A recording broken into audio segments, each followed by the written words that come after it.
ASMR. As you can see, we have a 5-string bass this time.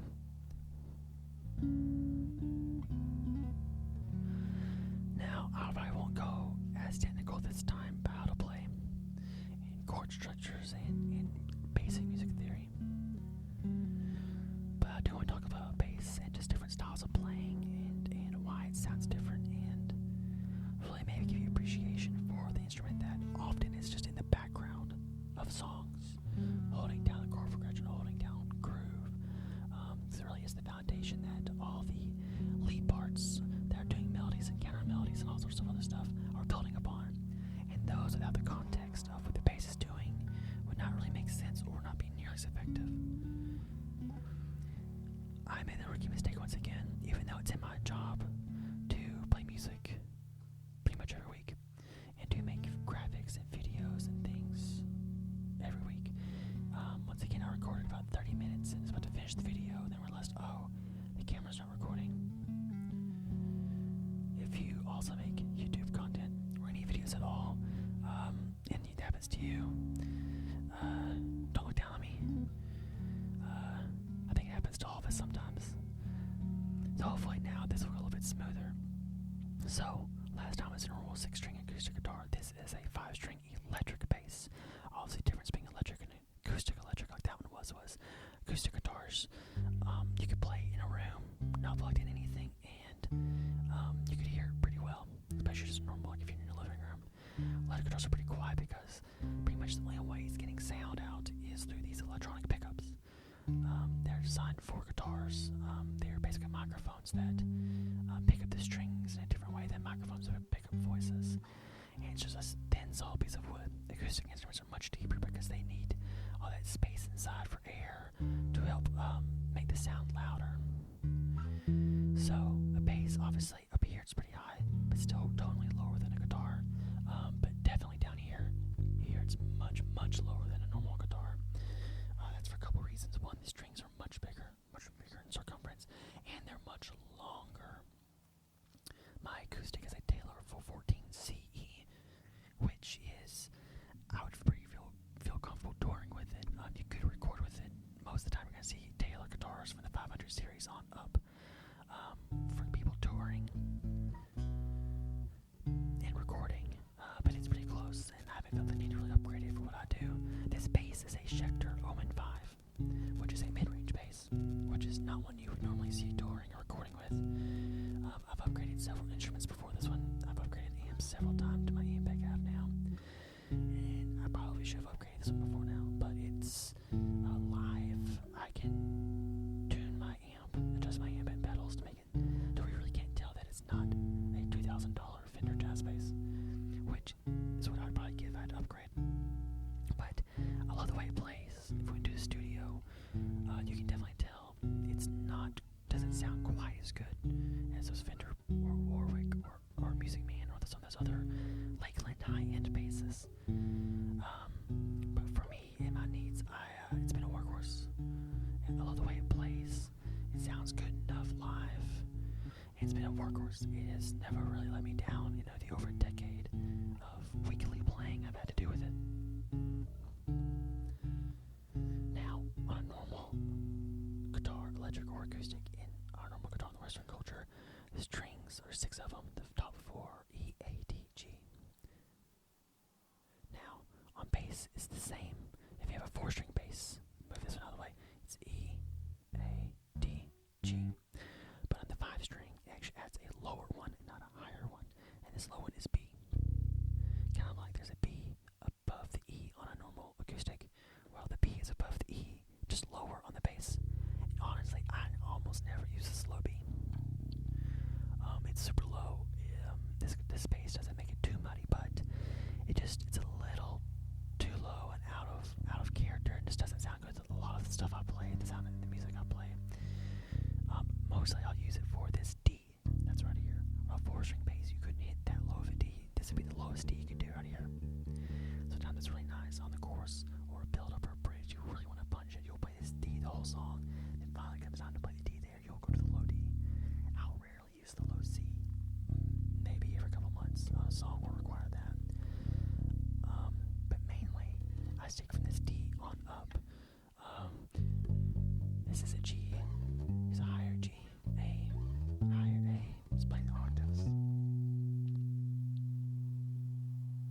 is quite long, so you get some really good string sounds on it.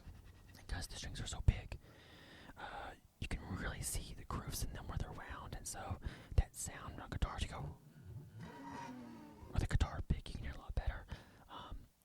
You can really feel that and hear that on a bass. I don't know if that sounds like nails on a chalkboard, but the sounds of strings. You can even tell here that it's a lower pitch than that because it's so much thicker. Now, there's lots of different styles of playing. I will not play most of them because they would not be relaxing. Slap bass, and there's lots of styles of jazz and rock would simply just not relax you. I have always just used my fingers. You can't use a pick with bass. But I like the sound and just the way it feels to play, just the rhythms I do with my hand.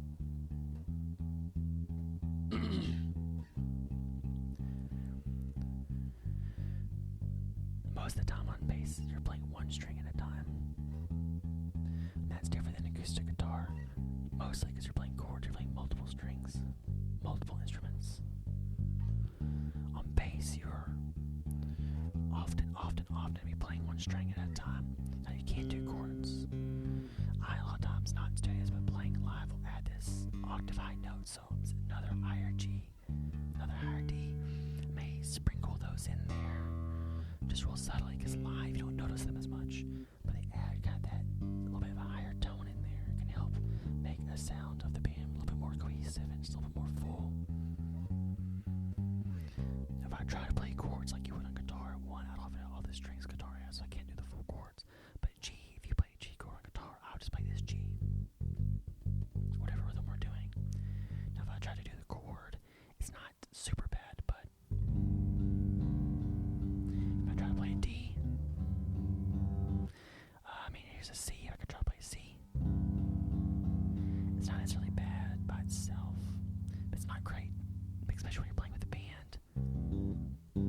Playing chords just would be too muddy, it would not sound very good. You just want the nice clear. Now as you get a lot more complicated, you start adding different flourishes. Some songs call for it, but you can't play too cool stuff with chords. Just generally not going to be doing that in the middle of a song. There may be a special solo if the bass has a solo, which is pretty rare, or if it's just some intro part of the song or a breakdown. But chords can sound very pretty on the bass, just you don't really use them much in most things you're playing. Now the bass can be a spotlight instrument. It can be in the forefront, but mainly its purpose, and most people use it as a way to hold the foundation of the song together. It's playing the chord progression. So the vocal melody, the melody, the piano, guitar, synths, or whatever instruments add for that, are built on top of the chord progression. So it's in the context of this E minor to this D, back to this C, that those melodies are built, and they really wouldn't have the impact or make sense without this foundation. So there's something fun about playing bass to where, you can't go crazy. I've had the shows where I am just all over the place, just doing my best to even keep up, going crazy, but there's something said in just holding down the groove, holding down this rhythm with the drummer, and really building the foundation of it. Now, there's lots of really good bass players. No, the ones we know are the ones that can do the crazy stuff. Not necessarily can do the crazy stuff, but are creative enough to come with crazy stuff that's not obnoxious. People like Flea and Victor Wood and Jaco Pastorius. Now, I'm not a big Rush fan, but I do give Geddy Lee props for being able to sing and play the stuff he does at the same time. Because there's something about playing bass and playing guitar, playing bass and talking at the same time, or playing bass and singing, that is just completely different. Something about singing with the bass is much harder than singing with a guitar or a piano. It's just a different type of movement, different type of process for some reason, at least in my brain. But it's not necessarily what Flea and Victor Wood can play. And there, I mentioned this in the last video before I had to redo it. You're going to make mistakes when you're playing. Now, I say be excellent in everything you do.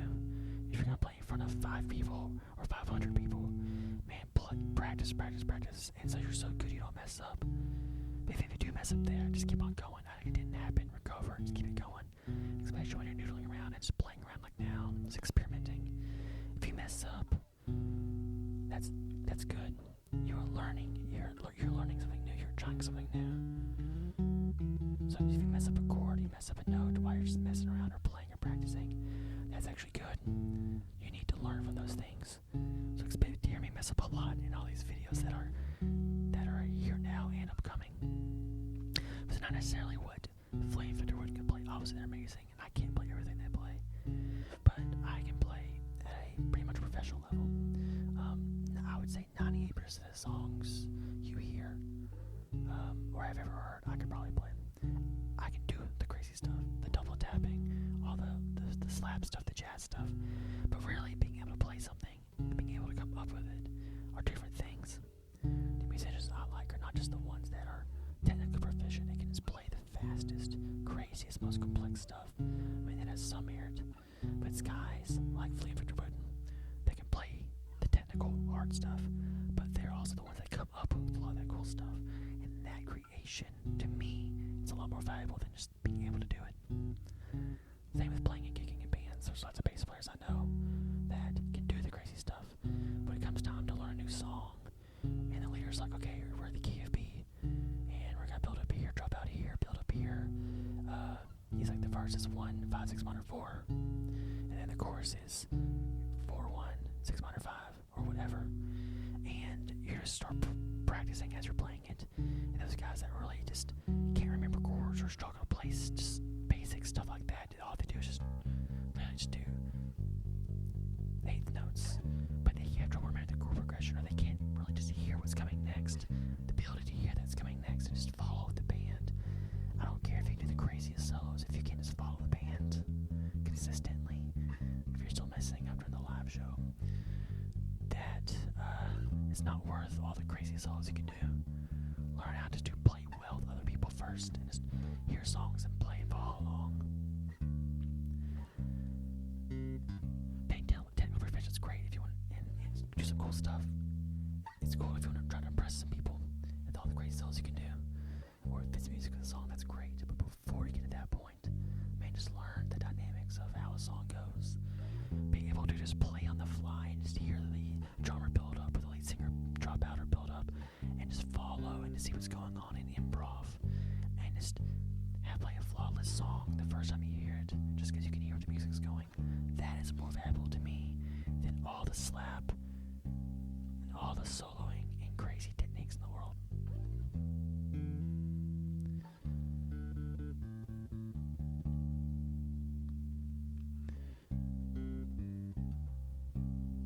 So that's why I'm not going to do a lot of crazy stuff. Not saying I'm amazing. There's many, many bass players better than me. But if you're wondering why we're not going to get to that crazy stuff, because it does sound fun and it's very interesting, because this is an ASMR channel, and I'll relax you. And there's something very instinctual about music in general. I think especially with the bass and this low end frequency. It's almost like what you hear in nature from thunder, or from large animals like whales or elephants or all these big things. It's almost guttural sound you can feel as much as you can hear. I remember one time my family went to a racetrack and these F1 cars drove by, and we were standing right near the fence, and it was so loud and such just a frequency to it. You could just about feel your internal organs vibrating almost. At least that's what it seemed like. And that was one of the strangest feelings. There's something awesome about a song where you're playing and you drop out, there's this big build up, and you kind of build up lightly, maybe up high or something, building up, and it comes down to finally hit that D, like I say the low D. Yes, there's lots of lots of jokes about D, there's lots of jokes about your G string, but time to finally hit that D, and you slide in and you go hit that low D and really push and just vibrate the wave you're playing, and really just that wall of sound, that wave that hits you, being the low end on that thing that really just you can feel in your bones. It's pretty cool.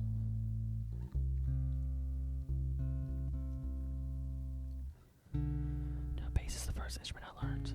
For all others, that's a special place in my heart. It's the one that I still probably have the most fun playing. I mean, playing drums live is fun. Playing piano, playing acoustic guitar, playing electric, playing gong, playing djembe. But there's something about bass that just just gets inside of you. Like all music. Music is almost like another language. Bobby McFerrin, you may know from Don't Worry Be Happy, but some other hits. I was at a neuroscience convention. You can find it on YouTube. And talks and shows these neuroscientists how ingrained the pentatonic scale and music in general is inside of us. Now, there's a lot of nature versus nurture on different chords sounding sad or happy. Different notes and different keys have different effects on our moods and emotions. I mean, there's something magical about it, but there's something psychological about music calming you, or music bringing tension, or even just a certain chord resolving. That just feels good in your brain. Not in a physical way, but just it's almost like just a deep breath in and an exhale. It just feels good. It resolves. It feels like a completion. So I hope you've enjoyed just discussing the bass a little bit. Now tapping on this would not be nearly as good since it is not hollow. I do have this microphone set up to capture the outside sound of the acoustic. It's not going to pick up much on this one. This is pretty much all the direct line in. But maybe we'll come back with some more mics and do some tapping for a little bit deeper. Not quite so hollow tone.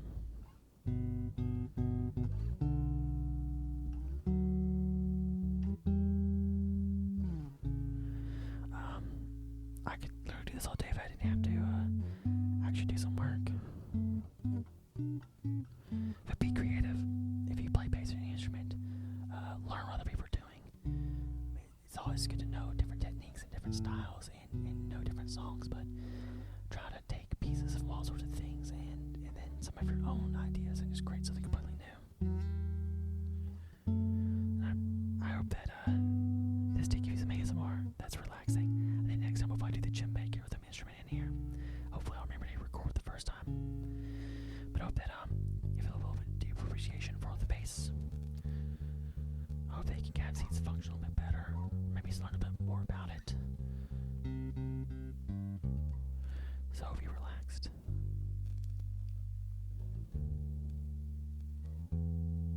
Okay, I promise this time I'll stop now. So that is the most oversimplification overview of a bass probably there is. I hope you enjoyed it as much as I did. Time spent playing guitar, or playing bass, or any instrument really, is never time wasted. I think time spent listening to music and discussing music, and particularly good music, is never wasted either. So I'll play just a little bit